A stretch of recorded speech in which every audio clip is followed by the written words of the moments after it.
Hello, everyone. Welcome to Lunar Reason with Christine Skinner. Hello, Christine. How are you? How's your holiday season? The holiday was wonderful, and Happy New Year. Happy New Year. Oh, so you have a lot of plans for the 2026? Oh my God. Oh my God. Do we have ever plans? So I moved into the little writing studio. Oh, yes. Next step, of course, well, obviously there are events for you, the nice beginners one that we Yeah. in March. Then there's Istanbul conference, and then Canada, and then Chicago, and then there's a place called Taiwan, right? I'm not Oh, sure. yeah. Yes. So all of that thing, that's all very exciting. My Sag moon is very, very pleased with all that. Lovely. My Libra planets are a bit bobbling up and down because, because they're also knowing that Saturn is coming into Aries unless Yes. something goes drastically wrong. Right. So I'm getting prepared now for a lot of extra responsibilities that have kind of come with it. But I think Hey. please help. We're okay. But this was one heck of a weekend, was it not? Definitely. Heck of a full moon. I'm personalizing this. The full moon was exactly on my MCIC act. We also have the courses that are now going to go out in multiple languages. So there was Yes. a lot of work on that. The full moon was on the USA's sun, but then they've had so much in recent times. And of course, we keep looking for regime change. And I wanted to show you the chart for Venezuela. The chart for Venezuela has the sun at 29 degrees of Virgo, which was exactly where that eclipse was. Yes. September. So I was saying I thought that there might be a regime change because that would be, that's cheap astrology, but that's what I thought was going to happen. And they were telling me that no, that couldn't happen. I don't think this is going to be an easy transition. Well, nobody thinks it's going to be easy, but Pluto is going past its Uranus, or will be doing shortly. So I think the upheaval here it could be quite painful, actually. Yes, especially things like on the morning of the 3rd of January, on the full moon day, and we hear the news. Let me just show you this one here. So this is the chart for the full moon. As it happens, this one was set for Baghdad. I was doing a different job.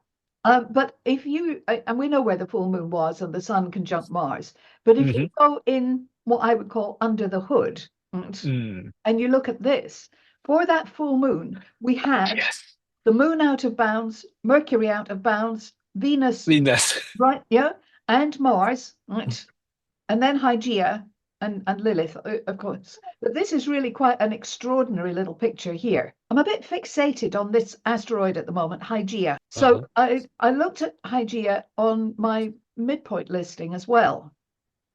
Where has she gone now? There we are, 4324 on the 45 degree thing, which means that Hygeia is very, very close to the world axis. So I was thinking of, I wonder what's going to happen, because I've been thinking a lot about our collective well-being.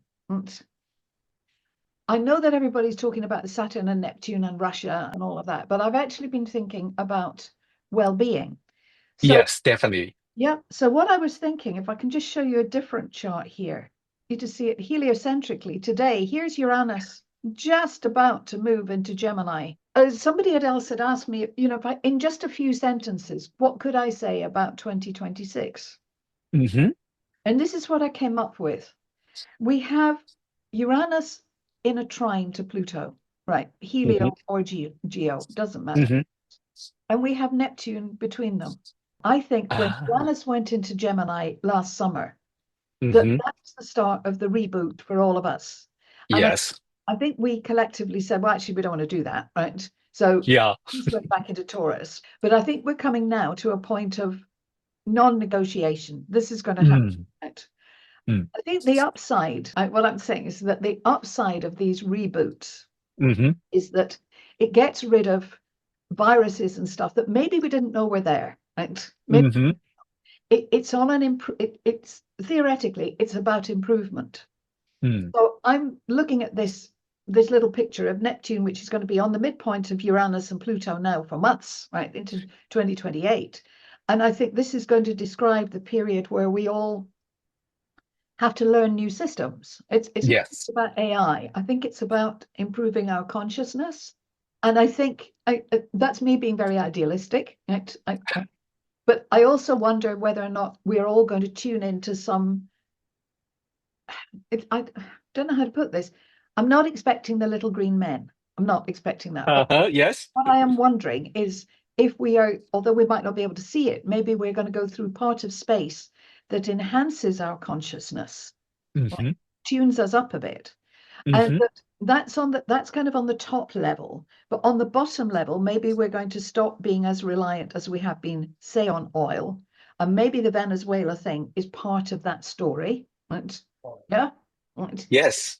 I find it very interesting that the price of oil Brent crude, is roughly about 59.60 at the moment. So if you were to translate that into zodiac degrees, that's the same as Uranus and Taurus trying to get Yes. right.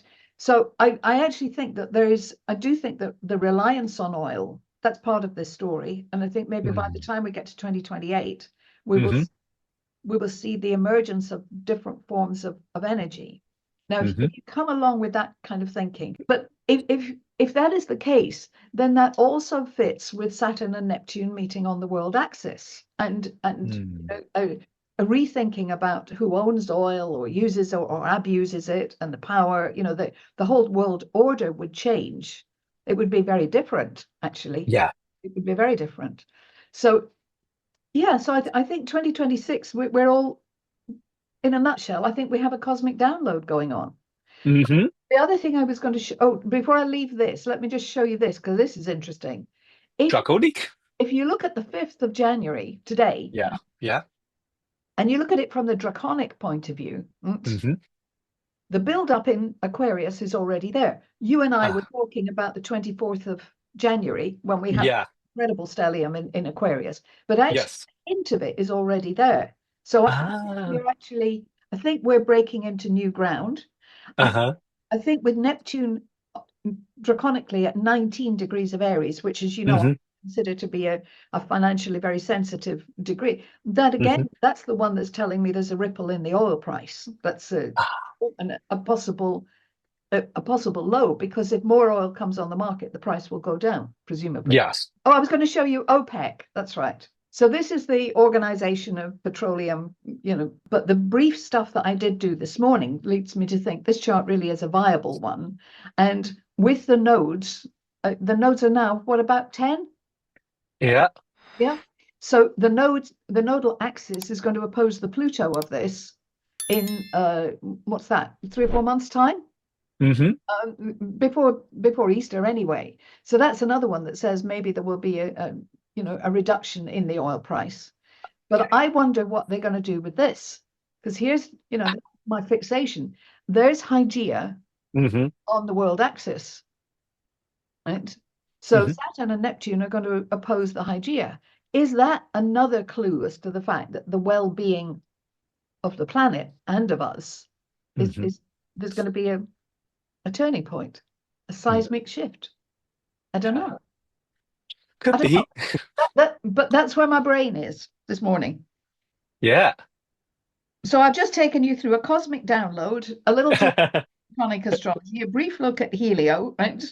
OPEC and Venezuela. There's quite a lot in 10. Quite a lot, and it's with that very significant weekend. We open this 2026 with all that news, and you can see the stock market is performing like wow, crazy, because oil price coming down, and looks like everything looks so positive because we got a strong, powerful superpower coming back. Some people feel like, we go back to old, what we are familiar. But some people are getting started to worry about it. Like you saying in the conference, the Europe 2026 to 2032, that is very, very different. And I think most European, what we concerned would be, how about Greenland? How about Denmark? Well, maybe I can show you this. We need to see the whole map. So for ages and ages, I was talking about the 12th of August 2026 eclipse. About 2016 or something. Yes. Because I was fixated, because I've got Spanish clients. I was thinking about this eclipse being viewed, it's right through Spain. If you're going to order your Airbnb, you should get in now before people realize it's going to be the eclipse thing, because the price is going to go up. I never looked at the other end of it, right? And look where it ends up. right? I Yeah. should have been looking at Greenland. There I was looking at the chart for Spain and wondering about the political shifts that would happen in Spain. Mm-hmm. And all of those implications. I'd never crossed my mind that anything would be happening up here. Right? Yeah. But Greenland is absolutely in the frame. And Yes, definitely. That's a Denmark chart. Denmark, June the 5th, 1849. Yeah. At 12:15 local time, lunchtime. If it's June the 5th, you what do you know already? Gemini. Yeah. And do you know anything about 1849? End of 19th century. So Pluto, Uranus. 1849 was around the time that we were learning all about Neptune. We were just beginning to learn about that. Right? Neptune was in its own place, in Pisces rather. Right? Mm-hmm. So it's quite sort of an interesting time anyway. Look, it's a full moon, baby, right? Yes. 14 Gemini, moon at 9 Sagittarius. So the moon was coming into being the full moon, right? Yes. This is interesting here. This is Pluto in conjunction with Astrea, but also with Uranus. And they have been saying for a long time, haven't they, that the Danes are the happiest people in the world. They've got balance and everything. Okay. I think that some of that is in there. But they're coming to a Saturn return. Yes. Right. Now, they've been through Saturn returns before, and nobody said, well, actually, we want Greenland. Right? This one could be a little bit different, because as they have their Saturn return, the nodes will also be onto their Neptune. So they're kind of losing something unless they stand up for it. Yes. That's very great. That's very real. Right? Yes. There's also this whole trade-off thing that'll happen. Uranus will go past the Vesta whilst Pluto is trining it. Right? It makes you wonder about who is going to come in and try with their power to try and protect them and to protect the existing relationship. Yeah. It's fascinating stuff. It is. Yes. Yes, especially like you say, the node is coming up to the Neptune, and with this Saturn return, they definitely have something, some sort of a change going to happen. Well, yes, on that full moon the other day, with Mars, and Trump said, actually, that's the chart I want to show you, is what he said. Mr. Trump, on the plane going back from Mar-a-Lago into Washington, said, yes, well, Greenland, I need that. Right? Yeah. As though that's it. I need it so I can have it. Right? But look at this. So I was watching the news from 4:30 our time, which and Mr. Trump was going to speak. They'd said he was going to speak at 4:00, then it was 4:15, then it was 4:30. Yeah. Eventually, it was 4:45 our time before he came up with this. And this was the moment when he said, we are going to run it. Right? Right. So I think this chart is a very powerful one, because although they took the guy into custody much earlier in the morning, right? The bit where it told the world, we run Venezuela, right? So this is, I mean, I'm really not sure about the legality of this at all. Everyone doubted. Everyone doubts this. And just the whole picture, as it was saying right at the beginning of this, that morning we had so many things out of bounds.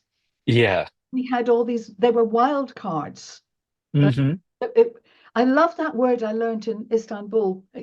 Somebody described an out of bounds planet as being feral. God, it's a fantastic word. Yes. Because it just says it all, doesn't it? It's just yes, indeed. Yeah.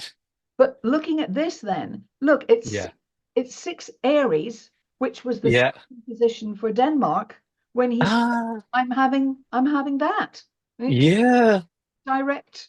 So maybe we need to learn something about 6 degrees of Aries. Right? Maybe there's something special about 6 Aries, and that takes us into the root of fixed stars, and I don't know. Yeah. Definitely. Yes. Not until I finish my coffee. Right. Later. Yes. Well, thank you, Christine. Thank you for, in the first, I will count it as the first working day of 2026 as I just come back to work. And give us so much information, but also very positive. We have a clear guideline that what we are going to experience for 2026. Downloading all those information. Yeah, if we look at it like that, I think it takes away a bit of terror. I think we can have Yeah. some confidence. Yeah. Yes, definitely. But I have a question. You just mentioned about the introduction course of financial astrology. I'm Right. super curious about that. Right. Well, we have several things going on, right? Not to be Yeah. confusing, but here, this is what we have. Yes, please. We now have an ebook, an Yeah. introduction to financial astrology. This is in English or American, Yeah. if you like, Yeah. right? So Yeah. it's an ebook that comes with a 1-hour tutorial, right? So the two they work together. Yeah. In that, we give you all the information you would need to go Yeah.